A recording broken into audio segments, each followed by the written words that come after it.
Welcome to the Unpacking It podcast and the Snowflake Village Christmas special.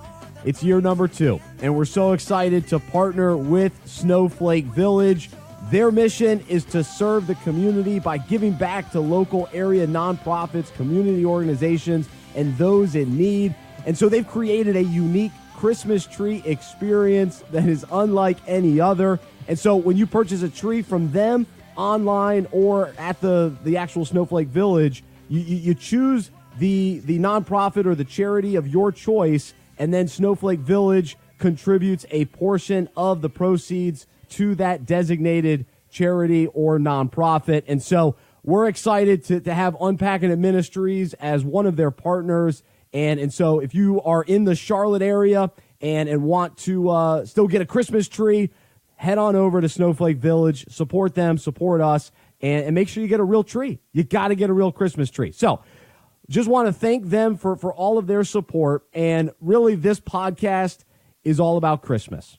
Not really about sports today. This is a ministry for sports fans, but all of us, we still got to experience Christmas. It's the most wonderful time of year. And really, it's the most wonderful time of year because it's Christmas and because this time of year in sports, it's hard to beat.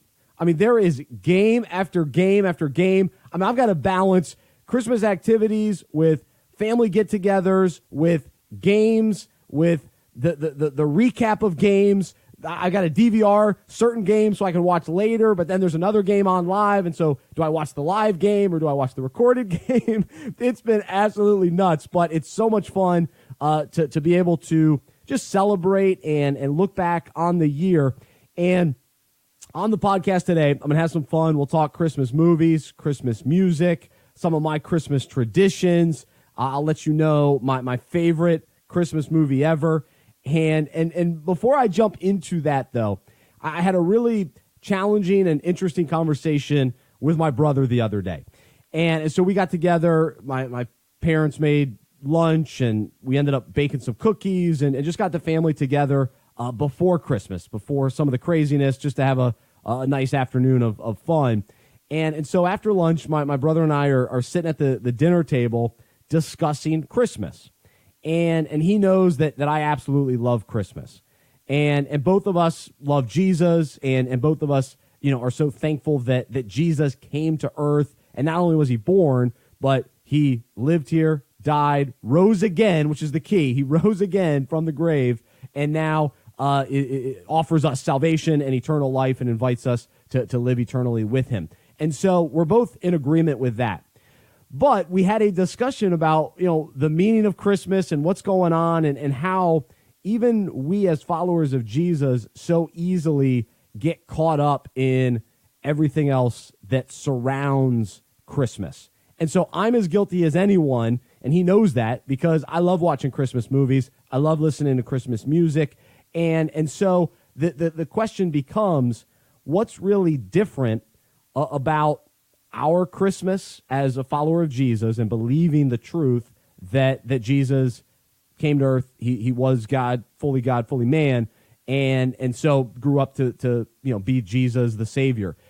And so we celebrate that, but how different is our season, our attitude, our craziness, our perspective compared to an atheist who's just celebrating a secular holiday, and it's called Christmas to them as well, but their whole focus this time of year is gift giving and, just hanging out and having fun. It's another reason to, party, or, positive as being with your family, but all the other things that we get wrapped up in, but they just do that and they're just celebrating Christmas. It's a holiday. They don't really think about the spiritual faith side of things. And so it was very convicting to me, though, just to consider that in my own life.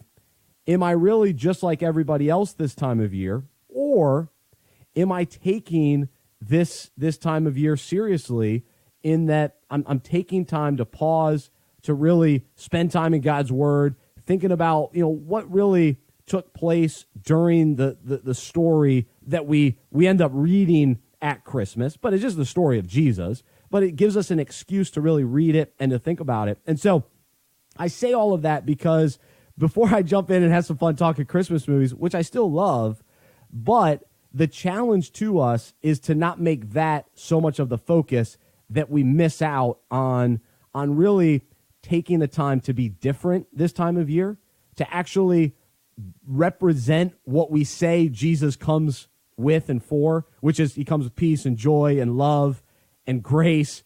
Are we living that out even in the Christmas season? Or are we just as big of a jerk standing in line at checkout, not letting a person skip us, or we're fighting over the last item? And I think of Jingle All the Way, but are we just like everybody else? Are we so caught up in spending more money than we have and racking up credit card bills? Are we so busy like everyone else that we can't even be present or in the moment with our family to actually recognize, how our family members are doing and to be in the moment and to experience, just the genuine relationships that we can have with those we celebrate with? Or is it just about, okay, yeah, I'm going to spend 2 hours with this side of the family and then, we got to go off to the next thing. And we don't even really enjoy the time, or really just enjoy what's at the core, which is love and family and hopefully pointing each other toward Jesus through all of the things that we've made it become with Christmas, right? All the other stuff can be secondary to really embracing the love that Christ has shown us and the joy and the peace that we sing about. We love Joy to the World. It's a great song. We love all the new renditions, but is it really evident in our life? And so I wasn't initially going to do this podcast and give a mini sermon there, but this is a sermon for myself. This is what I am convicted by, and so I just wanted to share that with you. But I'm not giving up the Christmas traditions, because there's something special about the consistency each year. It brings me back to my childhood when I think about Christmas. It reminds me to be fun again.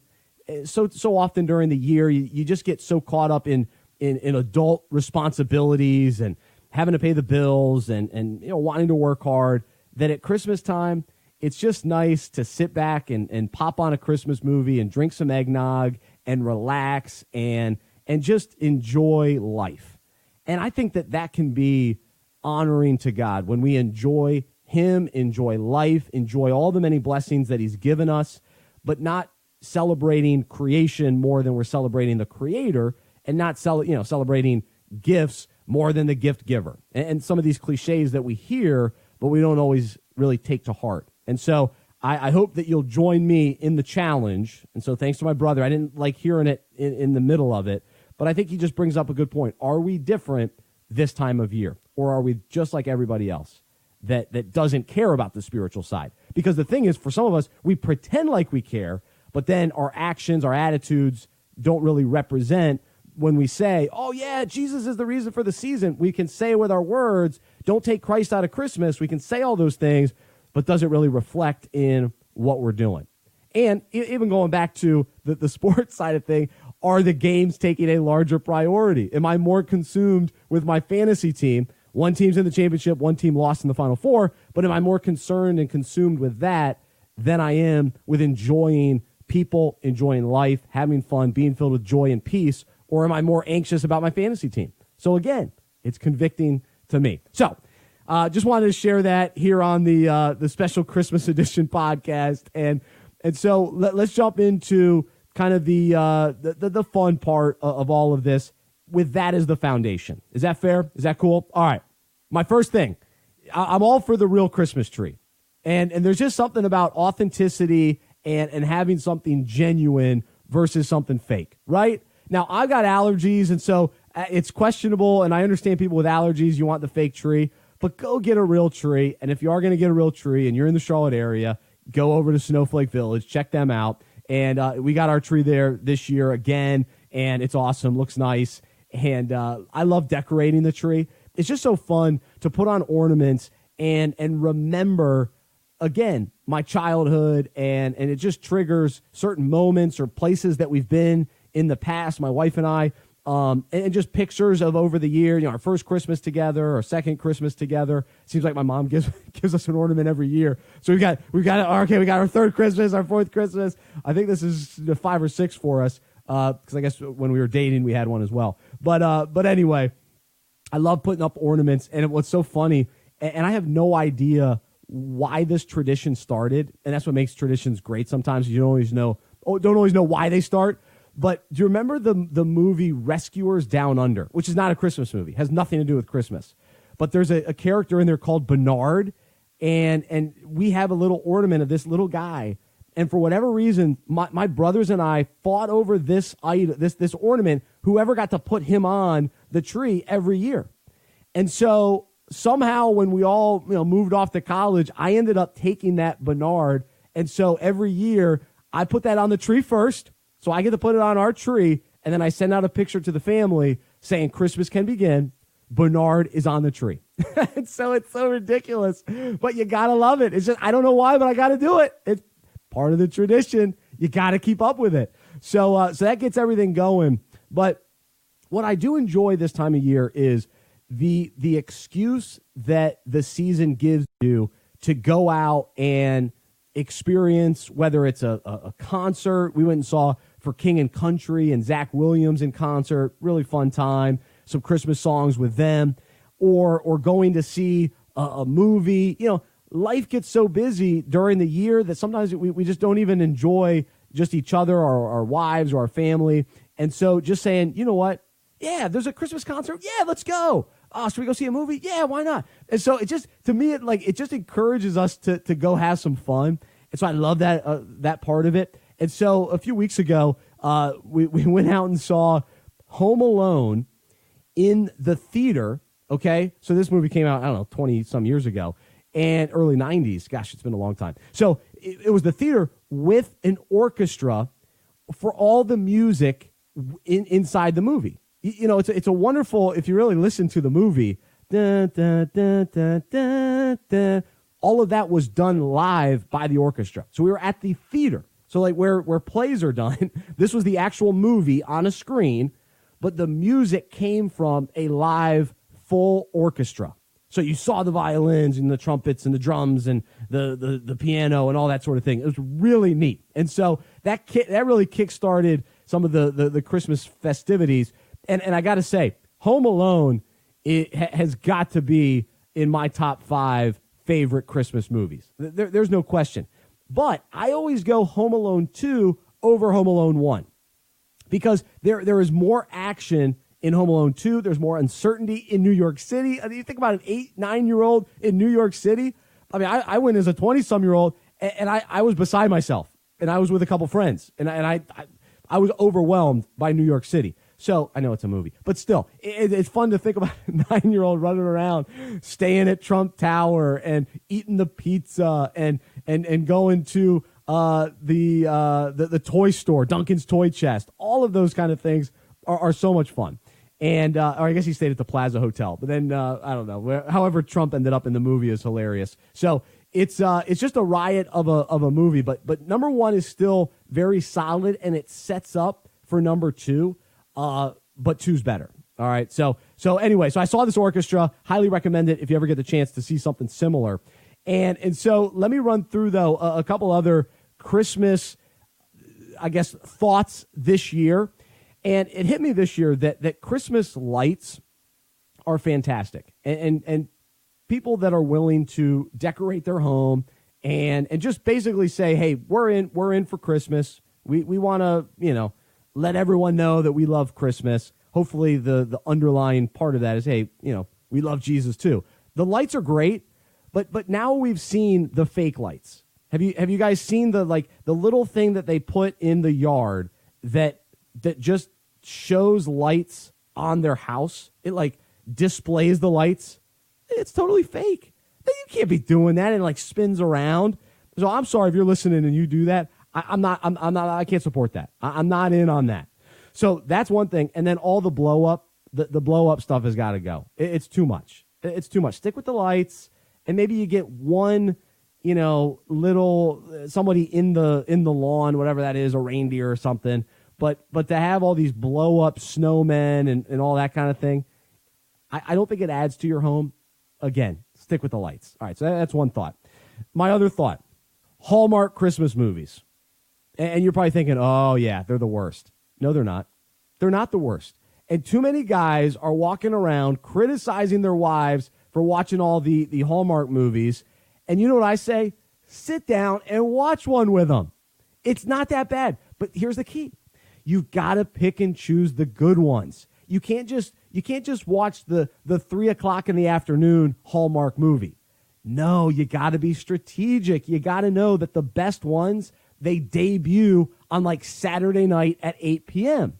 And now these are not, box office hits or blockbuster hits. No, they're solid, made-for-TV Christmas movies that for the most part either have a special message, a cute story. It's heartwarming. It's refreshing. It gets you in the Christmas spirit. It's a lot of fun. Those are the ones you got to watch. And for me, I'm partial to the Full House characters. So Stephanie from Full House, we watched that one last night. It was great. It was a new one this year. Her mom was like the home cooking show star, like Martha Stewart type of thing. That was a good one. The one with DJ Tanner from Full House, she played like two characters. They were twins, but it was just her. That was a good one. So I'm not watching every Hallmark movie, and my wife, she'll watch some of them on her own while I'm watching sports. But I can jump in for 2 or 3 during the season. So stop being a tough guy and acting like, oh, I'm not watching Hallmark movies. All right, come on. Well, then you watch Four Christmases, you watch Fred Claus, throw in a Hallmark movie. So that's kind of been my strategy. So I encourage other people to do that as well. Here's something that I've been wrestling with during the Christmas season. Like I said, I love tradition, and I love the classic Christmas songs. And what I mean by that is the song that is most well known. So the version of the song that is, White Christmas, Bing Crosby. That's the best White Christmas song, in my opinion, but it's the one that probably gets played the most. Now, other people do White Christmas, but I don't always love the remakes. Some of them are okay, but it's hit or miss, but I like to stick with the classics.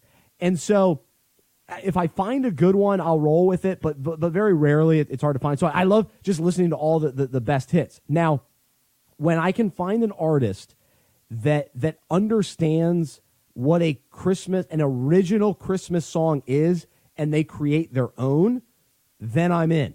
So think Amy Grant, For Him.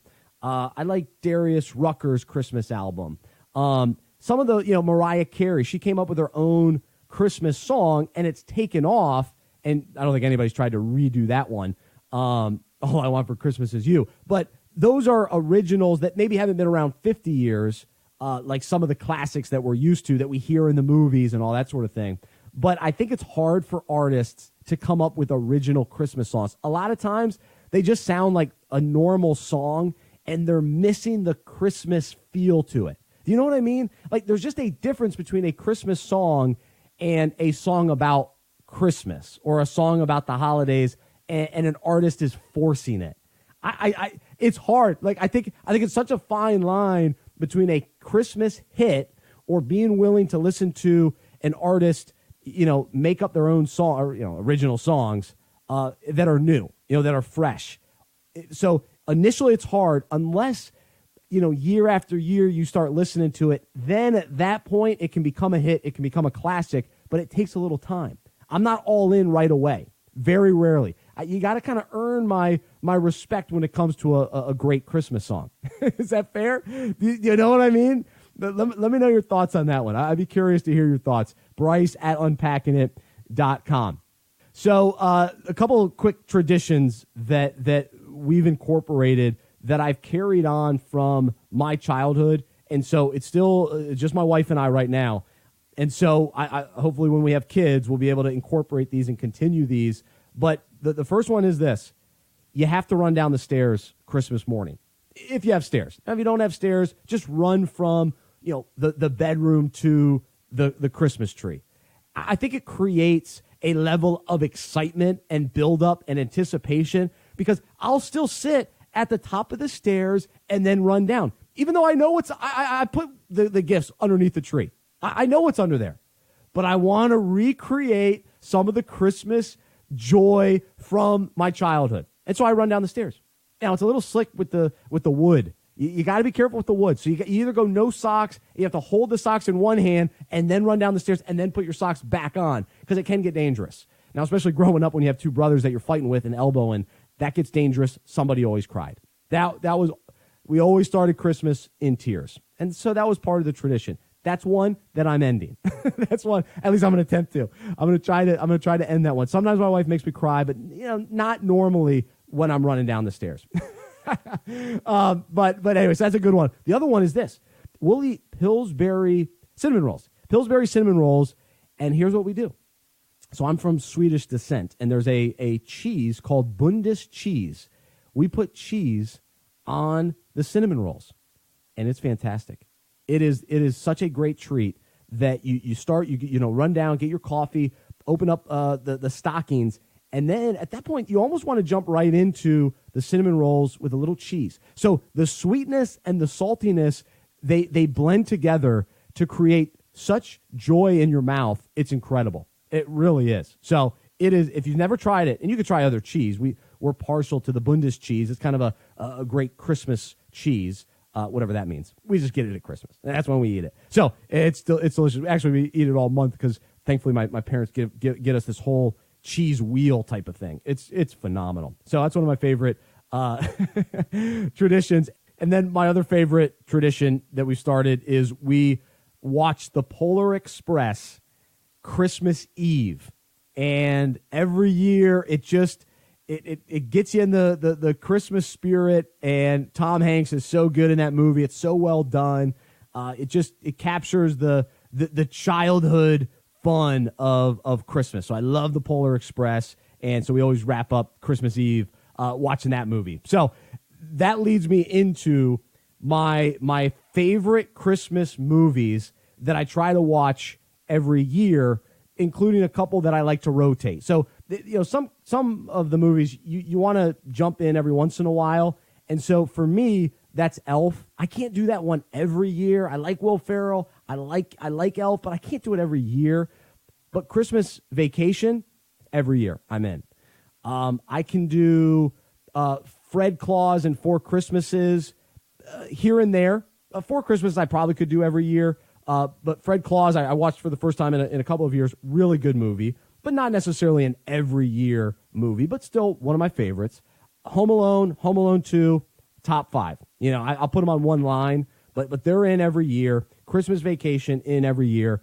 But my favorite Christmas movie is The Santa Claus with Tim Allen. It's so good.